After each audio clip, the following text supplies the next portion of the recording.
Notice ಬರೋದನ್ನ ತಪ್ಪಿಸ್ಬೋದು. ಈ ಒಂದು ಕೆಲಸ BLO ಕೈಲಿರುತ್ತೆ. ಆತಂಕ ಪಡೋ ಅಗತ್ಯ ಇಲ್ಲ. ತುಂಬ ಜನರುಗಳು 1 ಕೋಟಿ ಜನರು ಡಿಲೀಟ್ ಅಂತ ಹೇಳ್ತಾರೆ. ಸತ್ತವ್ರನ್ನ ಡಿಲೀಟ್ ಮಾಡ್ದೆ ಇನ್ನು ಮತಪಟ್ಟಿಲೇ ಇಟ್ಕೋಬೇಕಾ? ಇಟ್ಕೋಬಾರ್ದು, ಡಿಲೀಟ್ ಮಾಡಲೇಬೇಕು. ಹಾಗೆಯೇ ಒಂದೂರಲ್ಲಿ ಮದುವೆ ಆಗಿರ್ತಕ್ಕಂಥ ಹೆಣ್ಮಕ್ಳು ಮತ್ತೊಂದು ಊರಿಗೆ ಹೋಗಿ ನೆಲೆಸಿರ್ತಾರೆ. ಆಗ ಅಲ್ಲೂ ಓಟಿರುತ್ತೆ, ಇಲ್ಲೂ ಓಟಿರುತ್ತೆ, ಅದನ್ನು ತೆಗಿಬೇಕು, ಖಂಡಿತ ತೆಗಿಲೇಬೇಕು.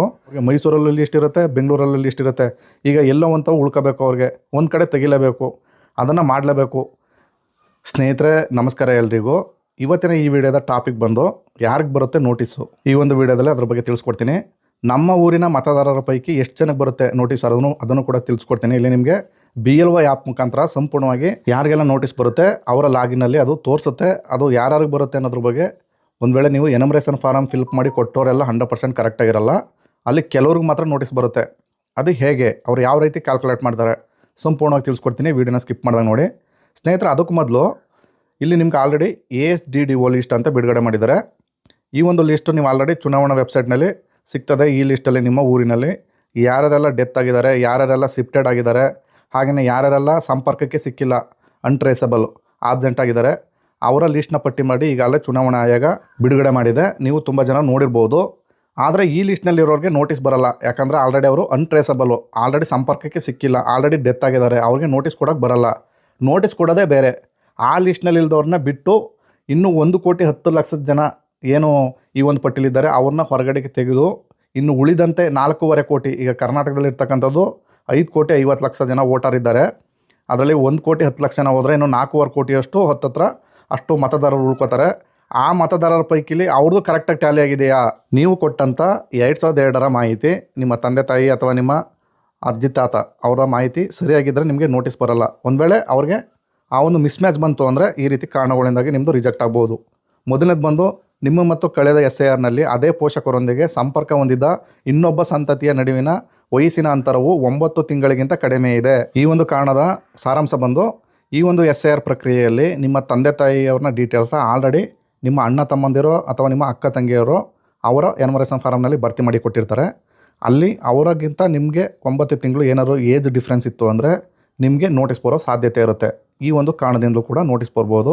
ಮತ್ತು ಮತ್ತೊಂದು ಕಾರಣ ಬಂದು ಹಿಂದಿನ SIR ಸಮಯದಲ್ಲಿ ತಯಾರಿಸಲಾದ ಮತದಾರರ ಪಟ್ಟಿಗಳಲ್ಲಿ ನೀಡಲಾದ ಮತ್ತು ಪ್ರಸ್ತುತ ಮತದಾರರ ಪಟ್ಟಿಯಲ್ಲಿರುವ ನಿಮ್ಮ ತಂದೆಯ ಹೆಸರುಗಳ ನಡುವೆ ಹೊಂದಾಣಿಕೆಯಾಗದ ಕಾರಣ ನಿಮ್ಮ ಎಣಿಕೆ ನಮೂನೆಯಲ್ಲಿ ತೋರಿಸಿರುವ ಲಿಂಕ್ ಪ್ರಕಾರ ಹಿಂದಿನ SIR ಸಮಯದಲ್ಲಿ ತಯಾರಿಸಲಾದ ಮತದಾರರ ಪಟ್ಟಿಯೊಂದಿಗೆ ನೀವು ತಪ್ಪಾಗಿ ಲಿಂಕ್ ಮಾಡಲ್ಪಟ್ಟಿರುವಂತಿದೆ ತೋರಿಸುತ್ತಿದೆ ಅಂತ. ಈ ರೀಸನ್ ಬಂದು ನಿಮ್ಮ ತಂದೆ ತಾಯಿಯವರ ಹೆಸರು ಏನಾದರೂ ನೀವು ಕೊಟ್ಟಿರ್ತಕ್ಕಂಥ ಈ ಒಂದು ಎನಮರೇಷನ್ ಫಾರಮ್ನಲ್ಲಿ ಮ್ಯಾಚಿಂಗ್ ಬರಲಿಲ್ಲ ಅಂದರೆ ಆ ಕಾರಣದಿಂದಲೂ ಕೂಡ ನಿಮಗೆ ನೋಟಿಸ್ ಬರ್ಬೋದು.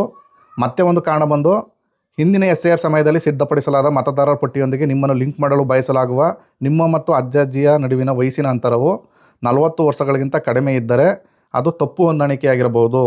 ಏನಾದರೂ ನಿಮ್ಮ ತಂದೆ ತಾಯಿ ಡೀಟೇಲ್ಸ್ ಸಿಕ್ಕಿಲ್ಲ ಅಂದರೆ ನಿಮ್ಮ ಅಜ್ಜಿದು ಕೊಟ್ಟಿರ್ತೀರ, ಅವ್ರಿಗಿಂತ ನಿಮ್ಮದು 40 ವರ್ಷ ಡಿಫ್ರೆನ್ಸ್ ಏನಾದ್ರು ಬಂತು ಅಂದರೆ ಅದು ಕೂಡ ನೋಟಿಸ್ ಬರೋ ಸಾಧ್ಯತೆ ಇರುತ್ತೆ.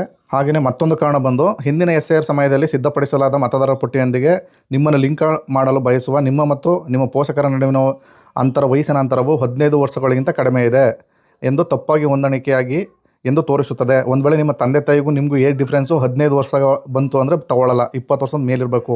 ಈ ಕಾರಣದಿಂದ ನೋಟಿಸ್ ಬರ್ಬೋದು ನಿಮಗೆ. ಮುಂದಿನ ಭಾಗದಲ್ಲಿ ನಮ್ಮ ಒಂದು ಊರು, ಸ್ವಂತ ಊರು, ಆ ಒಂದು ಊರಿನಲ್ಲಿ ಆಲ್ರೆಡಿ 139 ಜನ ಈ ಒಂದು ಪಟ್ಟಿಯಿಂದ ಹೊರಗಿಟ್ಟಿದ್ದಾರೆ. ಒಟ್ಟು ಮತದಾರರ ಒಟ್ಟು ಬಂದು ಕಳೆದ ಬಾರಿ 1224 ಇತ್ತು. ಈಗ ಈ ಒಂದು ಅನ್ಕಲೆಕ್ಟಬಲ್ ಅಂದರೆ ಈ ಒಂದು ಹೊರಗಿಟ್ಟಿರೋ ಬಂದು 139. ಈಗ ಉಳ್ಕೊಂಡಿರೋರು ಬಂದು 1085. ಅಷ್ಟು ಮತದಾರರು ಮಾತ್ರ ಈಗ ಆಲ್ರೆಡಿ ಮತಪಟ್ಟಿಯಲ್ಲಿ ಸೇಫ್ ಆಗಿದ್ದಾರೆ.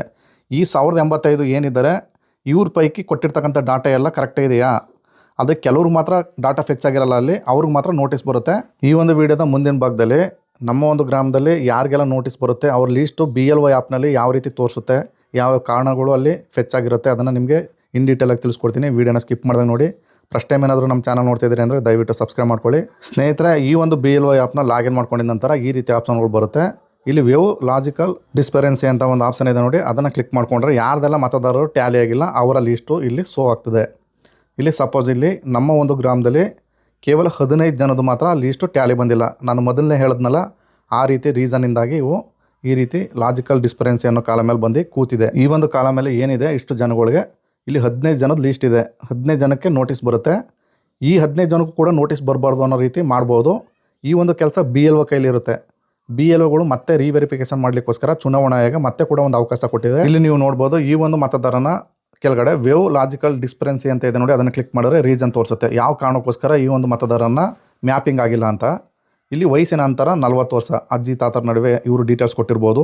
40 ವರ್ಷ ಏನಾದ್ರು ಡಿಫ್ರೆನ್ಸ್ ಇತ್ತು ಅಂದರೆ ಈ ರೀತಿ ರೀಸನ್ ಕೊಟ್ಟು ಇವ್ರನ್ನ ಹೋಲ್ಡಿಂಗ್ ಇಟ್ಟಿದೆ.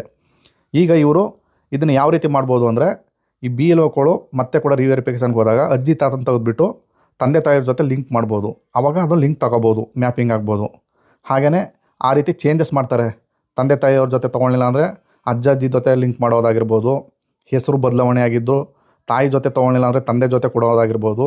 ಈ ರೀತಿ ಕೊಟ್ಟು ಈ ಒಂದು ಎನುಮರೇಷನ್ ಪ್ರಕ್ರಿಯೆಯ ರಿವೆರಿಫಿಕೇಷನ್ ಮಾಡಿ ನಿಮಗೆ ನೋಟಿಸ್ ಬರೋದನ್ನ ತಪ್ಪಿಸ್ಬೋದು. ನಾನು ಮೊದಲನೇ ಹೇಳಿದಂತೆ 121 ಜನ ಈ ಲಾಜಿಕಲ್ ಡಿಸ್ಪರೆನ್ಸಿ ಅನ್ನೋ ಕಾಲಮಲ್ಲಿ ಇದ್ದರು. 2 ದಿವಸದಲ್ಲಿ ಸಾರ್ಟ್ ಔಟ್ ಮಾಡಿದ್ದಾರೆ ಇವರು. ಅಂದರೆ ಈ ರೀತಿ ನಾನು ಹೇಳಿದ ರೀತಿ ಅವರು ಬದಲಾವಣೆಗಳ ಮಾಡಿಕೊಂಡು ನೋಟಿಸ್ ಬರೋದನ್ನ ತಪ್ಪಿಸ್ಬೋದು. ಈ ಒಂದು ಕೆಲಸ BLO ಕೈಲಿರುತ್ತೆ. ಈಗ BLOಗಳು ಕೂಡ ತುಂಬ ಫಾರ್ವರ್ಡ್ ಆಗಿದ್ದಾರೆ. ಮಾಹಿತಿ ಕೊರತೆ ಸ್ಟಾರ್ಟಿಂಗ್ ಇತ್ತು, ಬಟ್ ಇವಾಗ ಅವರು ಕೂಡ ಅಪ್ಡೇಟ್ ಆಗಿದ್ದಾರೆ. ಇವ್ರ ಜೊತೆ ಕಂದಾಯ ಇಲಾಖೆ ಅಧಿಕಾರಿಗಳು VAಗಳನ್ನು ಕೂಡ ಸರ್ಕಾರ ಈಗ ನೇಮಕ ಮಾಡಿದೆ. ಅಂದರೆ ಸರ್ಕಾರ ಅಲ್ಲ, ಚುನಾವಣಾ ಆಯೋಗ ನೇಮಕ ಮಾಡಿದೆ. ಅವರು ಕೂಡ ಇವ್ರಿಗೆ ಮಾಹಿತಿನ ಕೊಟ್ಟು ಸರಿಯಾಗಿ ಯಾವ ರೀತಿ ಮಾಡಬೇಕು ಅಂತ ತೋರಿಸ್ಕೊಡ್ತಾ ಇದ್ದಾರೆ. ಈ ಒಂದು ಪ್ರಕ್ರಿಯೆ ಸಾರ್ಟ್ ಔಟ್ ಆಗುತ್ತೆ ಸ್ವಲ್ಪ ದಿನದಲ್ಲೇ. ಯಾರೂ ಆತಂಕ ಪಡೋ ಅಗತ್ಯ ಇಲ್ಲ. ತುಂಬ ಜನರುಗಳು 1 ಕೋಟಿ ಜನರು ಡಿಲೀಟ್ ಅಂತ ಹೇಳ್ತಾರೆ. ಸತ್ತವ್ರನ್ನ ಡಿಲೀಟ್ ಮಾಡ್ದೆ ಇನ್ನು ಮತಪಟ್ಟಿಲೇ ಇಟ್ಕೋಬಾರ್ದು, ಡಿಲೀಟ್ ಮಾಡಲೇಬೇಕು. ಹಾಗೆಯೇ ಒಂದೂರಲ್ಲಿ ಮದುವೆ ಆಗಿರ್ತಕ್ಕಂಥ ಹೆಣ್ಮಕ್ಳು ಮತ್ತೊಂದು ಊರಿಗೆ ಹೋಗಿ ನೆಲೆಸಿರ್ತಾರೆ. ಆಗ ಅಲ್ಲೂ ಓಟಿರುತ್ತೆ, ಇಲ್ಲೂ ಓಟಿರುತ್ತೆ. ಅದನ್ನು ತೆಗಿಬೇಕು, ಖಂಡಿತ ತೆಗಿಲೇಬೇಕು. ಹಾಗೆಯೇ ಕೆಲಸಕ್ಕೋಸ್ಕರ ಈಗ ಸಪೋಸ್ ಈಗ ಮೈಸೂರಿಂದ ಬೆಂಗಳೂರು ಶಿಫ್ಟೆಡ್ ಆಗಿರ್ತಾರೆ, 10 ವರ್ಷದಿಂದ ಅಲ್ಲೇ ವಾಸವಾಗಿರ್ತಾರೆ, ಅಲ್ಲೇ ಕೂಡ ವೋಟರ್ ಐ ಡಿ ಮಾಡಿಸ್ಕೊಂಡಿರ್ತಾರೆ. ಅವ್ರಿಗೆ ಮೈಸೂರಲ್ಲಿ ಲಿಸ್ಟ್ ಇರುತ್ತೆ, ಬೆಂಗಳೂರಲ್ಲಿ ಲಿಸ್ಟ್ ಇರುತ್ತೆ. ಈಗ ಎಲ್ಲೋ ಒಂದು ಉಳ್ಕೋಬೇಕು, ಅವ್ರಿಗೆ ಒಂದು ಕಡೆ ತೆಗಿಲೇಬೇಕು, ಅದನ್ನು ಮಾಡಲೇಬೇಕು. ಈಗ ನಿಮಗೆ ಸಪೋಸ್ ಗೊತ್ತಿರುತ್ತೆ, ನಿಮ್ಮ ಗ್ರಾಮದಲ್ಲಿ 80% ವೋಟ್ ನಡೆಯುತ್ತೆ ಒಂದು ಟೈಮಲ್ಲಿ. ಆಗ ನಾವು 100% ವೋಟ್ ಯಾಕೆ ನಡೆದಿಲ್ಲ, ಬರೀ 80% ಯಾಕೆ ನಡೀತು, 75% ಯಾಕೆ ನಡೀತು ಅಂದರೆ, ಈ 25% ಜನ ಇವು ಡಿಲೀಟ್ ಆಗೋಂಥವ್ರು ಆಲ್ರೆಡಿ ವೋಟರ್ ಲಿಸ್ಟಲ್ಲಿ ಇರ್ತಾರೆ. ಅವ್ರು ಬಂದು ವೋಟ್ ಹಾಕೋಕ್ಕಾಗಲ್ಲ. ಈ ಕಾರಣದಿಂದಾಗಲೇ ಚುನಾವಣಾ ಆಯೋಗ ತುಂಬ ಜನರು ಇದು ನೆಗೆಟಿವ್ ಅಂತ ಹೇಳ್ತಾರೆ, ಬಟ್ ಪಾಸಿಟಿವ್ ಇದು. ಇನ್ ಕೇಸ್ ನಿಮ್ಗೆ ಒಂದು ವೇಳೆ ಈ ಮತಪಟ್ಟಿಯಲ್ಲಿ ನಿಮ್ಮದು ಯಾವುದೇ ತಂದೆ ತಾಯಿಯವ್ರ ಜೊತೆ ಮ್ಯಾಪಿಂಗ್ ಆಗದೇ ಡಿಲೀಟೇ ಆಗ್ಬಿಡ್ತು ನಿಮ್ಮ ಮತದಾರ ಪಟ್ಟಿ ಅಂದರೆ, ಮತ್ತೆ ಕೂಡ ಚುನಾವಣಾ ಆಯೋಗ ಅವಕಾಶ ಕೊಟ್ಟಿದೆ.